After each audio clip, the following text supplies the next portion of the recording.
Esta é a quarta aula do curso sobre América Latina no século XXI. Nós falamos como as transformações no mundo se tiveram reflexos muito negativos para a América Latina. Falamos como, além de tudo, a América Latina foi a região do mundo que teve mais governos neoliberais e nas suas modalidades mais radicais. Depois, na terceira aula, falamos sobre o surgimento, o desenvolvimento, os resultados dos governos antineoliberais ou pós-neoliberais, pelo menos em 6 países da América Latina. E agora, nessa última aula do curso, vamos falar sobre a atualidade, especialmente marcada pela contraofensiva conservadora contra esses governos. Esses governos conseguiram transformações importantes na estrutura social, na distribuição de renda dos países, mas não conseguiram afetar alguns elementos estruturais do poder tradicional, oligárquico, das elites tradicionais, que acabaram cobrando conta ou reaparecendo na nova estratégia da direita apoiada pelos Estados Unidos. Quero me referir especialmente à dificuldade de democratizar os meios de comunicação, por um lado. Em segundo lugar, de conseguir transformar a representação política com a eleição de parlamentos democráticos, coerentes com os governos que estavam sendo eleitos. Em terceiro lugar, não conseguir democratizar o judiciário, que continuou com uma estrutura autônoma. A única exceção, nós vamos ver, é o caso da Bolívia, mas, na verdade, são 3 elementos que acabaram se juntando para a nova estratégia norte-americana, chamada estratégia híbrida, que não é mais de derrubada violenta de governos contra os quais eles se colocam, mas corroer por dentro o sistema democrático, que é aquele que permitiu a eleição desses governos e a reeleição. Juntando esses 3 elementos, juntando representação parlamentar conservadora, sobretudo eleita com financiamento privado milionário de campanhas. Em segundo lugar, campanhas midiáticas desenvolvidas pelos meios monopolistas de comunicação que desqualificam líderes tradicionais, desqualificam o Estado, desqualificam partidos, com denúncias que têm 2 temas essenciais. Retomando um tema histórico da direita, que é a denúncia de corrupção. Tentar desqualificar, como tentaram fazer no Brasil com Getúlio Vargas, com Juscelino, com Jango, retomam esse tema para tentar desviar a agenda central dos governos progressistas, que era uma agenda de caráter social, desigualdade, exclusão, fome e miséria. Agora, recolocar o tema da corrupção. E o tema da corrupção ligado ao Estado.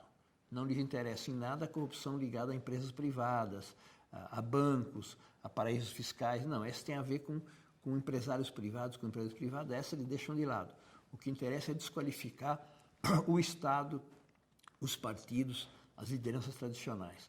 Como se de alguma maneira não tivesse havido nada importante na América Latina. Se pudesse reduzir todas as transformações sociais a uma manipulação populista de recursos de maneira enganosa e que teria levado ao segundo tema central deles, a desorganização das finanças públicas propiciada pelos supostos excessivos gastos com políticas sociais. Então, são os 2 temas básicos deles em campanhas eleitorais e permanentemente na mídia. Esses governos tradicionais causaram danos nas finanças públicas, desequilibraram as finanças públicas e, por outro lado, se promoveram através de mecanismos de corrupção. Esses mecanismos, esses elementos levaram à nova estratégia, unida a um judiciário ou ausente, que não se pronuncia diante de casos escandalosos, como o caso do impeachment e do golpe no Brasil, ou que, ao contrário, legitima a perseguição, os processos contra líderes populares na América Latina. Foi acontecendo em vários países. Os mais graves, obviamente, são aqueles em que houve mudança de governo. No caso da Argentina, através de um processo eleitoral. É possível fazer uma retrospectiva mais longa no tempo, mas é claro que houve um desgaste dos efeitos das políticas sociais na Argentina, em grande medida pelo aumento da inflação. Nos últimos anos do governo da Cristina, a inflação estava na casa dos 20%. Isso corrói, desgasta os efeitos redistributivos das políticas sociais. Ela teve um outro problema mais sério, que houve um conflito entre ela e as lideranças sindicais, as principais centrais sindicais. São peronistas, mas são conservadoras, em geral se associava aos governos peronistas. No caso dela, houve uma ruptura e um governo sob pressão inflacionária, tendo centrais sindicais contra, está numa disputa muito difícil de controlar a inflação e diminuir os efeitos negativos que ela tinha. Além de que ela não conseguiu preparar uma sucessão, ela acreditou que pudesse ter maioria para mudar a Constituição, chegar ela a voltar a ser candidata, não conseguiu, pelo grau relativo de desgaste que foi tendo o governo, perdendo aliados, inclusive na própria área peronista, e ela acabou tendo que escolher um candidato que era ruim. Tinha sido governador da província de Buenos Aires, a província foi sempre o grande feudo da classe operária peronista, onde se ganhava a eleição com uma margem muito grande, e isso garantiu a eleição do Néstor e a reeleição dela 2 vezes, a reeleição e reeleição. Essa vez o governador, justamente da província de Buenos Aires, o Scioli fez um mau governo, portanto, quando veio a eleição, a vitória na província de Buenos Aires foi uma margem muito pequena. Isso levou a que o voto de Buenos Aires, que é uma classe média conservadora, e do interior do país, levassem a derrota do candidato da Cristina Kirchner no segundo turno. E, surpreendentemente, um candidato da direita tradicional, com posições radicais, Maurício Macri, que tinha tido uma trajetória, primeiro como presidente do Boca Juniors, numa fase muito positiva, depois como prefeito de Buenos Aires, que é normal, eleito e reeleito, porque é um eleitorado de classe média, conservador, depois se lançou como candidato da direita a nível nacional, com um marketing bem feito e tudo mais, mas não se acreditava que ele pudesse disputar. Talvez candidatos mais dissidentes do kirchnerismo poderiam ter mais possibilidades. Mas ele acabou chegando lá, foi derrotado por uma margem pequena no primeiro turno, conseguiu reunir os outros setores dissidentes do kirchnerismo para apoiá-lo e acabou triunfando. Uma pequena margem, mas triunfou e está governando a Argentina com o velho modelo neoliberal, da época do Menem, sem a paridade, mas o velho modelo de centralização no ajuste fiscal. Um governo, em grande medida, composto por executivos de empresas privadas, de bancos em particular, e que está promovendo um grande ajuste fiscal. Mesmo assim, apesar dos cortes, é um governo que tem o desgaste da inflação. A inflação está descontrolada na Argentina, apesar dos cortes todos, inclusive porque ele fez concessões em relação a políticas sociais, porque ele foi eleito e quer vir a ser reeleito. A maior vitória da direita, nesse caso, é ter voltado ao governo através de um processo eleitoral, democraticamente, obtendo maioria de votos, né? E isso propiciou também um processo de desgaste da liderança da Cristina Kirchner e de divisão mais acentuada no peronismo. Governadores de província que eram conservadores e estavam com a Cristina Kirchner ficaram disponíveis para negociações com o governo federal, até porque o governo tem uma posição dura em termos de concessão de recursos para as províncias e acaba cooptando vários governadores, inclusive cooptando alguns setores do sindicalismo. O velho sonho da direita argentina, destruir o sindicalismo peronista, está sendo colocado em prática pelo governo Macri. Processos de corrupção, alguns deles sindicais presos, outros sob processo. Alguns deles reagem radicalizando a oposição ao governo, outros ao contrário, conciliando com o governo. Então, o governo, apesar de não ter maioria no parlamento, conseguiu aprovação de lei da Previdência Social e outras leis de ajuste fiscal que têm possibilitado o governo manter certo grau de estabilidade. Ele conta, portanto, com a divisão da oposição, que é em grande parte peronista. A Cristina Kirchner é minoritária no conjunto da oposição parlamentar.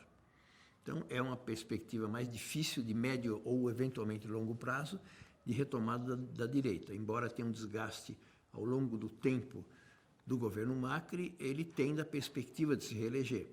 E, mais do que isso, ele tem uma governadora jovem da província de Buenos Aires, Juliana Vidal, que tem a perspectiva eventual de futuro, de sucessão do próprio Macri. É talvez o caso mais grave de recomposição conservadora no conjunto da região, que teve um governo progressista durante mais de 10 anos e há essa reviravolta política. O caso do Brasil, não vou analisar mais longamente, a diferença é que eles perderam as eleições sucessivamente 4 vezes. embora a última eleição tivesse sido uma eleição muito disputada, em que o Aécio Neves, candidato à direita, teve uma vitória muito grande no centro-sul do Brasil. E a vitória da Dilma foi possível porque entre o norte de Minas e o nordeste ela teve mais de 70% dos votos. Portanto, onde houve disputa, onde os meios de opinião pública, formadores de opinião pública, foram muito fortes na influência, o governo do PT perdeu até mesmo nas camadas populares. Basta dizer que o Aécio Neves teve mais de 50 milhões de votos. Certamente uns 30 milhões são de beneficiários das políticas sociais e que não tomavam consciência que a melhoria das suas condições de vida foi propiciada pela mudança de governo. Argumentos aleatórios, tipo eu me esforcei, eu tive sorte, Deus ajudou, etc. Tal. A verdade é que, embora beneficiários das políticas, votaram em candidatos à direita, se deixaram levar pelo tema da corrupção ou pelo tema eventual da iminência de uma hecatombe econômica, né? Ganhou a Dilma nas regiões em que a mudança das condições de vida das pessoas foram tão radicais, tão profundas, que o efeito dos meios de comunicação foram menores. Mas já gerou uma situação em que se aproveitou a direita para gerar uma situação de instabilidade política, de ingovernabilidade para Dilma e criação das condições do golpe a partir de acusações totalmente indevidas, práticas orçamentárias feitas por outros governos e que não são justificativas por impeachment, mas conseguiu a maioria um isolamento com mobilização popular, especialmente setores de classe média, com uma forte campanha midiática e com silêncio absoluto do judiciário. O caso mais grave de decisão política do parlamento brasileiro não foi objeto de decisão do judiciário, cujo papel é olhar a Constituição e controlar se as decisões tomadas estão no marco da Constituição. Podia até estar de acordo com o Congresso, embora fossem argumentos insuficientes para o golpe, mas nem essa decisão tomou, não se pronunciou. Então deixou passar que uma resolução dessa ordem propiciasse a derrubada de uma presidenta reeleita com mais de 53 milhões de votos. Isso porque eles conseguiram mudar a agenda na opinião pública, muito acentuadamente, deslocar o tema social para o tema da corrupção e para o tema do desequilíbrio econômico supostamente provocado pelo governo da Dilma. Não vamos analisar mais profundamente, mas certamente no primeiro mandato dela mudaram as condições internacionais, mas mudaram as condições internas também. A tentativa dela de diminuir a taxa de juros ao nível da média internacional para evitar a atração de capitais financeiros especulativos foi objeto de uma duríssima resistência. Ela acabou não aguentando, voltando a elevar a taxa de juros, mas foi um sinal de alerta para os setores do empresariado que, em grande medida, vivem da especulação financeira. Então, um elemento novo é que, ao longo do primeiro mandato dela, praticamente todo o empresariado se alinhou contra ela. Apesar dela ser favorita para ganhar as eleições de 2014, a maioria dos empresários, por exemplo, estava ou com Aécio Neves ou com a Marina. Então, já estavam jogados fortemente contra o governo.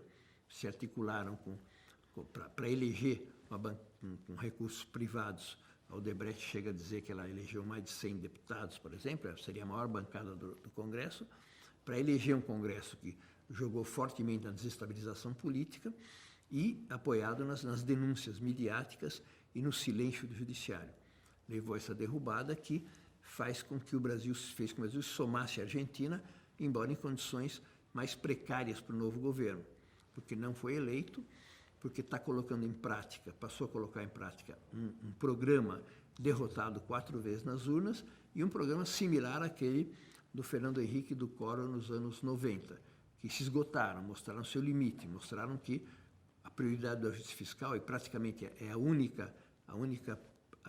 único objeto permanente do governo, o único objetivo é a recolocação das contas públicas em equilíbrio, o ajuste fiscal, não leva a crescimento econômico, ao contrário, aprofundou a recessão, gera um nível de desemprego de 14 milhões, quando ao final do governo da Dilma havia praticamente pleno emprego no Brasil, e é uma situação de crise econômica profunda e desgaste, porque a modalidade que a direita conseguiu para voltar ao governo é uma modalidade de se apoiar num vice-presidente que tinha trajetórias marcantes de corrupção e que compôs o governo basicamente com o PMDB que é digamos, a equipe política mais marcadamente corrupta de toda a história do Brasil. Então, desgaste de falta de legitimidade, desgaste de corrupção e desgaste das consequências sociais dramáticas das políticas econômicas do governo.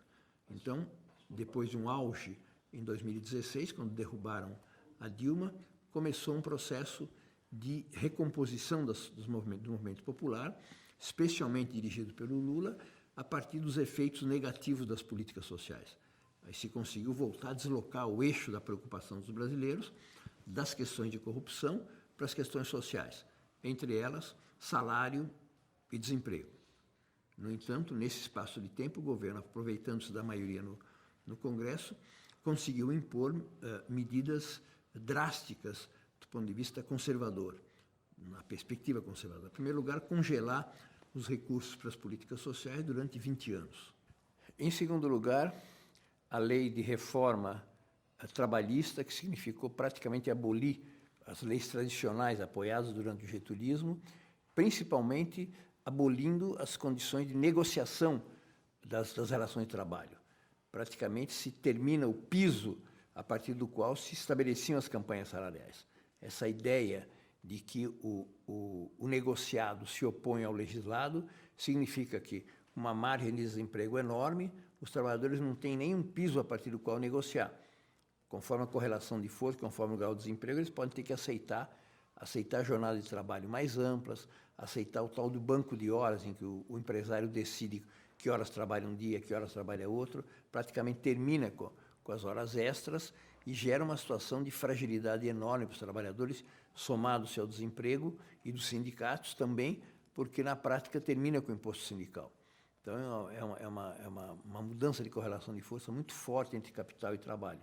Não conseguiram aprovar até agora a reforma da Previdência, é provável que não consigam mais com a proximidade das eleições, mas o terceiro elemento grave, né, no governo foi a privatização de áreas do pré-sal, vendendo a preços muito baratos para empresas estrangeiras para explorar o pré-sal. Aquilo que é uma conquista nacional feita por técnicos da Petrobras, uma conquista única do Brasil, descobrir petróleo naquela profundidade lá.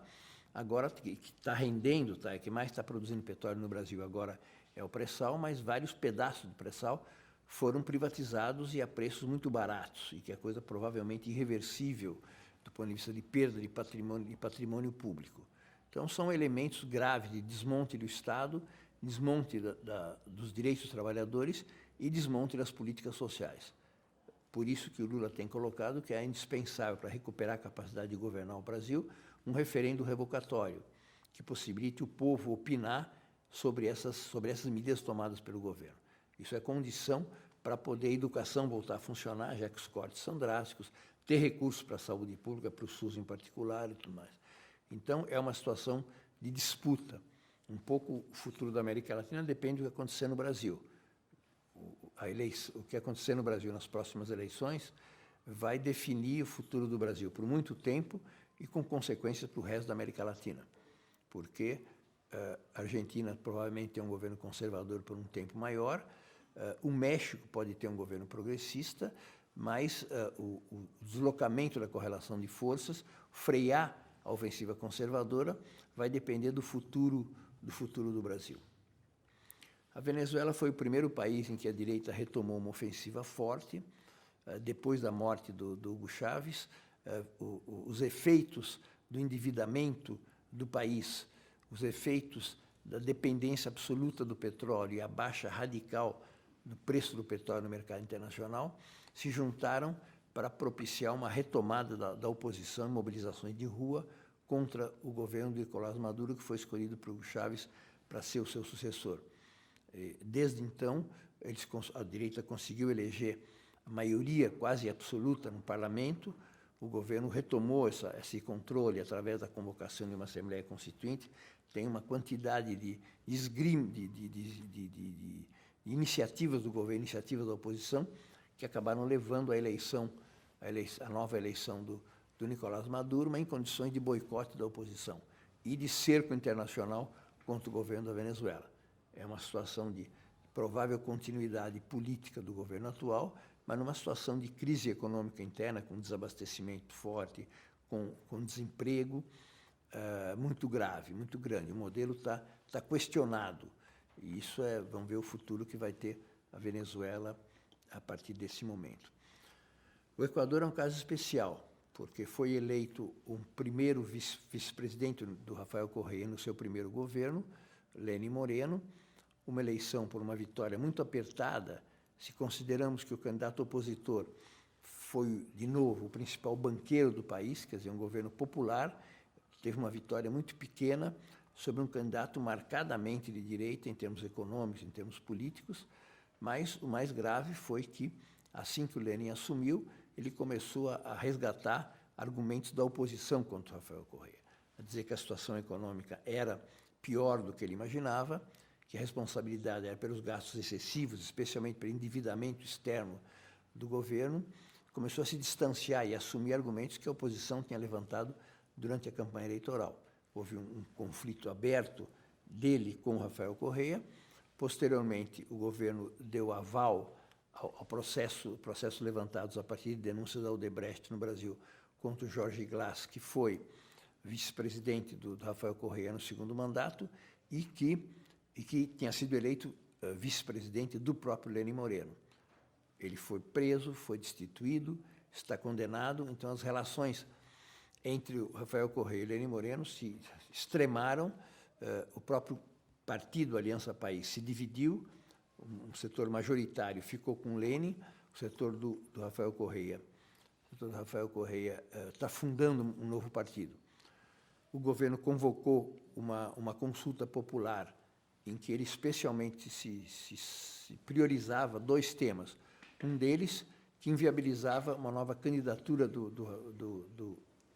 Rafael Correa no futuro. E o segundo, desarticulava um conselho econômico, social e político representativo da sociedade civil, representativo dos movimentos populares, que tinha importância nas nomeações dos cargos de governo. Então, ele recuperou o poder de controle sobre o aparelho do Estado. Em segundo lugar, inviabilizou legalmente a possibilidade do Rafael Correa voltar a ser candidato. Ele teve uma vitória grande, quase 2/3 de voto contra 1/3, demonstrando que a direita passou a apoiar abertamente a candidatura, o governo do Lenín Moreno, e o Rafael Correa ficou com 1/3 do eleitorado. Com minoria, ele também está sob processo, sob acusações, da mesma maneira que em relação ao Lula e a Cristina, processo de judicialização da política.